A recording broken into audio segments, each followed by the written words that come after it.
Today we're going to be finally taking the blocks out of the Cateye and lowering the front end a little bit. The first thing you're going to want to do when you're taking the blocks out, you're going to want to jack up a little bit, just get some of the weight off the leaf spring. I went ahead and sprayed some WD-40 on these because I know they like to rust up a lot. Okay, now that we have the correct socket here, we can get this off.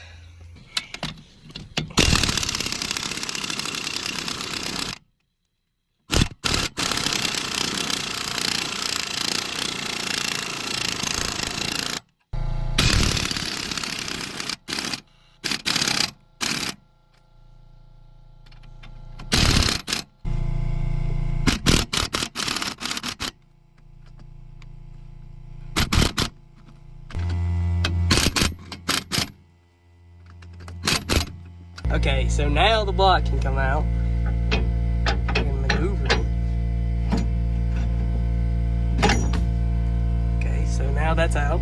As we took the block out and got the U-bolts, we realized they're about an inch short on the threads for how low it is now. I am pretty heartbroken that a 30-minute job turned into a 2 to 3 day job now that I have to go make spacers for it all. Okay, now that the spacers are done, bottom of the bag is ripped into this, so I'll just grab them like this. Now, it's pretty much just a piece of pipe cut down to fit on these. Now, these threads were cleaned up because they were pretty rough.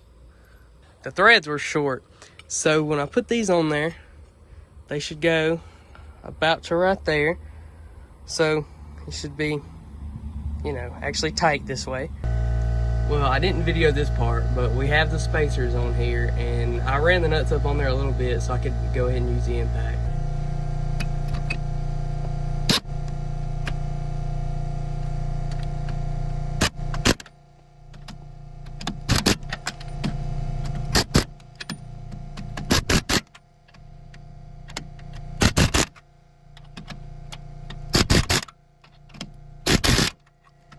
We're gonna go one last round.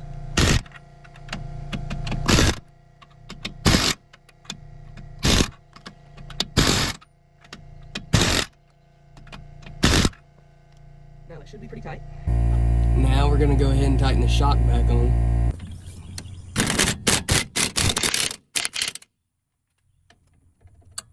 That certainly shouldn't come off anytime soon.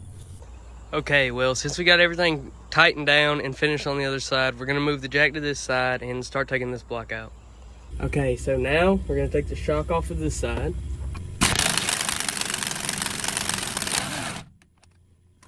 Now we're gonna loosen this side. There we go. There's one. Ooh, that's hot. Really hot, actually. Now we're gonna go ahead and get the other ones.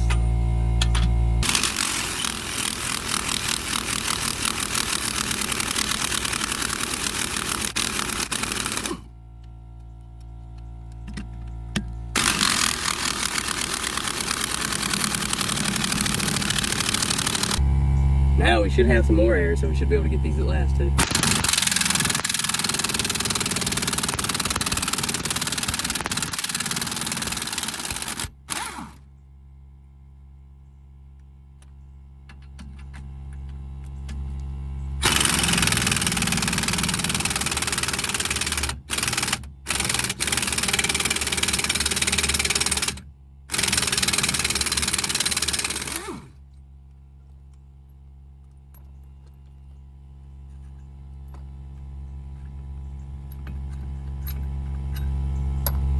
Ooh, that was kind of hot. Drop this. Squeeze it together a little bit. And there we go. Now, do we have enough room to pull the block out? Maybe.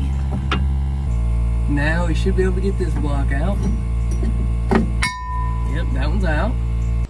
But I just finished this side. It definitely took a little more persuading to get it back into place than the other side did. But I've also got to remember to buy bump stops, because if not, it'll probably hit my fender if I hit a big enough bump. But for right now, I'll get a better angle of it in a second, but it looks amazing. So I might just keep it like this instead of lowering the front end.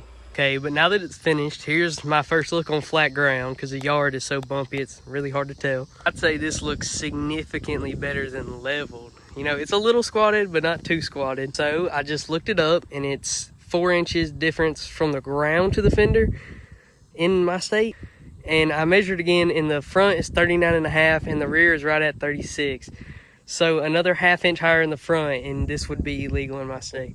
But the squat ban is pretty dumb because, I mean, my brown truck had like a 9-inch difference at one point, and there was no difficulty seeing in front of me. So, I mean, it's just stupid that people think this is dangerous, because, I mean, this is barely a difference at all, especially sitting inside of it. Like, this is the exact same view I had before. I mean, there's no difference whatsoever. So a 4-inch difference is really nothing in visibility wise. Upon further inspection, I realized that I'm gonna have to take this out and drill the hole a little closer to the shackle, because it's to the point now where it's hitting on pretty much flat ground, and it's maybe in 1/2 inch off the ground. So that's definitely gonna have to be fixed soon. Because if you look, you can already see there's some damage on the shackle from before it was squatted. So now it's gonna be even worse.